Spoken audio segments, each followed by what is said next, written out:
A'udzubillahi minasyaitonirrajim. Bismillahirrahmanirrahim. Assalamualaikum warahmatullahi wabarakatuh. Balik lagi dengan Dr. Bobet, healthcare expert. Sudah 10 tahun saya bekerja di bidang ini dengan MBA, CFA, dan CPD HTS Expertise.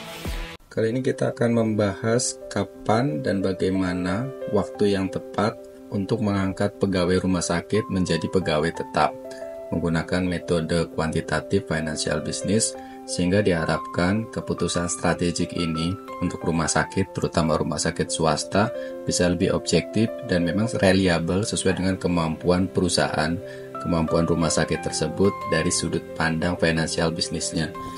Memang ketika kita ingin mengangkat pegawai kontrak menjadi pegawai tetap, utamanya di rumah sakit swasta, itu dasar keputusannya bisa banyak sekali. Bisa dari KPI, performance-nya dari mungkin setahun ke belakang atau 6 bulan ke belakang. Bisa juga memang dari loyalty-nya yang diukur berdasarkan target-target yang dicapai, absensi, kemudian perilaku, adanya komplain atau tidak, baik dari horizontal ataupun diagonal dan vertikal, dan banyak lainnya. Nah, di video kali ini saya akan coba men-sharingkan keputusan dari strategic position sebagai seorang direktur rumah sakit. Itu keputusan dasar yang objektif melalui metode kuantitatif kapan waktunya kita mengangkat pegawai rumah sakit yang mungkin selama ini adalah kontrak dan kontrak untuk diangkat menjadi pegawai tetap. Seperti diketahui, jika kita sudah mengangkat pegawai kontrak menjadi pegawai tetap, maka akan ada beban biaya yang berbeda. Jadi berbeda tunjangannya, berbeda resikonya. Ketika misalkan kita tidak bisa semena-mena dalam tanda kutip mengeluarkan atau memecat, karena harus ada pesangon yang diberikan kepada pegawai tetap tersebut, sehingga biaya-biaya tersebut akan menjadi beban di rumah sakit tersebut. Oke, jika memang rumah sakitnya itu memiliki modal yang unlimited tanpa batas, bisa saja mengangkat pegawai tetap pada tahun pertama operasionalnya. Tetapi jika masalahnya adalah rumah sakit tersebut itu secara startup dengan keterbatasan modal dan harus mencari mengenerate revenue-nya sendiri dan struggling, misalkan cash flow-nya masih defisit, pasiennya masih sedikit, bornya masih rendah, biayanya masih tinggi dan minus-minus dan sebagainya, hutangnya masih panjang, itu akan menjadi concern sendiri karena tidak bisa semena-mena. Sedangkan dari sudut pegawai pun turnover yang terlalu tinggi itu tidak akan bisa mensupport kegiatan operasional rumah sakit yang bermutu, yang bisa dibilang mempunyai pelayanan yang berkelas tinggi, karena pegawainya terus saja gonta-ganti, sehingga harus mengajari lagi, tidak bisa mendapatkan service excellent yang diharapkan.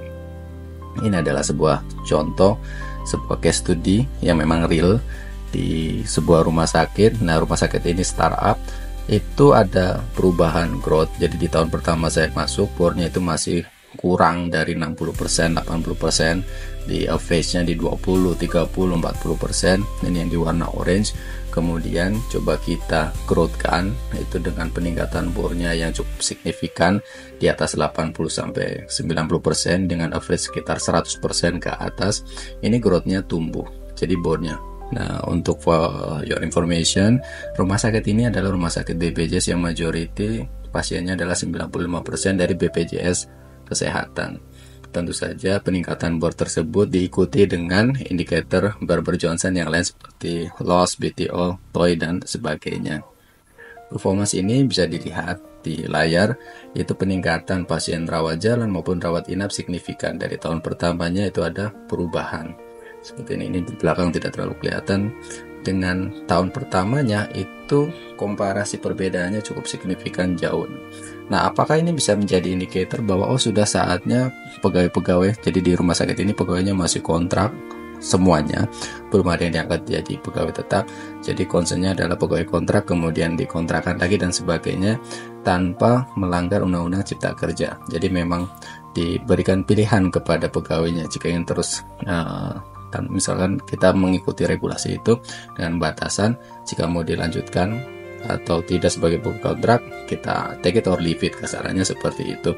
Karena memang dari kemampuan rumah sakitnya dari sisi cash flow-nya belum mampu untuk memberikan lebih hak-haknya sesuai dengan undang-undang. Apakah itu menjadi sebuah pelanggaran?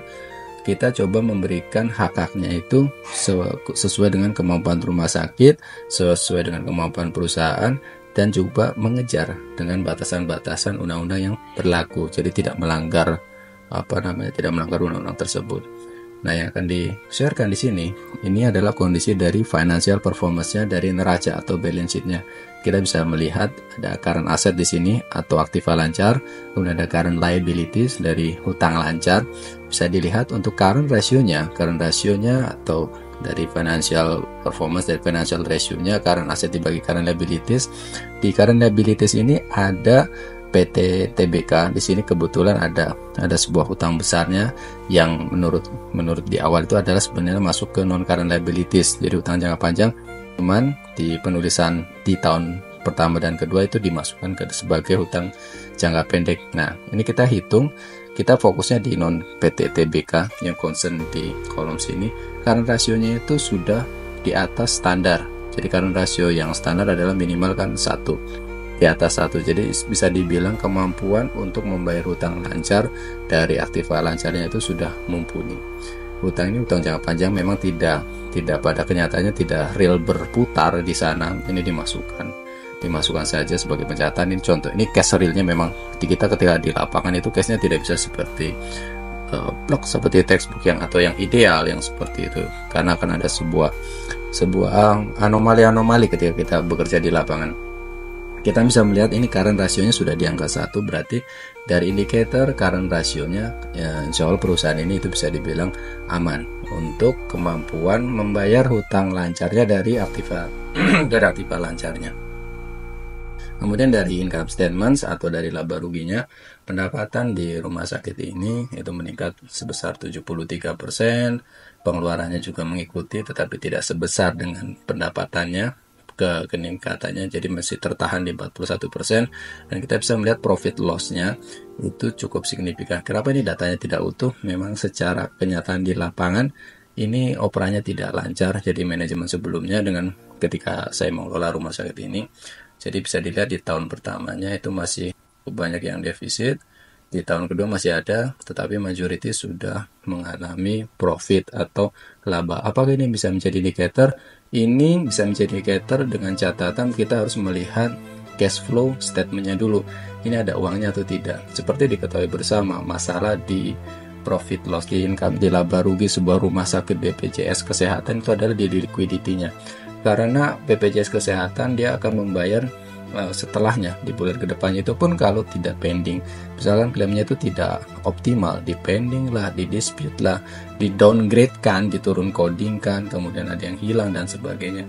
Jadi contohnya seperti ini, klaim kita mengajukan 3 miliar tetapi yang bisa turun itu mungkin hanya 2,3 miliar setelah di pending, diturunkan, di downgrade kan, kemudian ada yang hilang dan sebagainya. Itu kenyataan di lapangannya seperti itu. Nah, itu masalah di liquidity-nya. Nah, yang akan saya tambahkan di sini adalah ketika kita ingin mengangkat pegawai tetap di sebuah rumah sakit dari pegawai kontrak, harus dilihat bisnis risk manajemennya. Yang harus diukur adalah dari data revenue. Jika ada historical data revenue setahun ke belakang, maka diambil kemudian dihitung secara statistikal. Statistikal yang kita ambil apa? Yang pertama adalah variance-nya. Nah, variance kita akan mengukur dispersionnya atau uncertainty-nya atau volatility-nya atau ketidakpastiannya dari min rata-rata pendapatan kita. Contohnya di sini, rata-rata pendapatan rumah sakit ini di angka 2,8. Ketika kita lihat variance-nya, kita coba menghitung variance outliers-nya. Variance tidak cukup familiar ya, tetapi bisa mengambil outliers jika memang tidak terdetek oleh mean absolute deviation. Outliers itu apa? Itu angka yang terlalu tinggi atau terlalu rendah, anomali lah bahasanya, jika pendapatannya itu ada yang memang tidak sesuai dengan ritmenya secara annually-nya. Kita turunkan menjadi standard deviation variance tersebut. Karena apa? Karena satuannya variance ini misalkan jumlah rupiah, kalau kita hitungkan variance nanti akan satuannya menjadi rupiah square atau rupiah kuadrat, maka itu tidak sesuai, tidak linear dengan apa yang kita harapkan untuk mempelajari, menganalisis dari revenue ini. Kita square rootkan atau kita akarkan variance, maka dapatnya 412 juta. Ini menggunakan aplikasi atau program ya, SPSS. Saya tidak menyarankan untuk menghitung manual.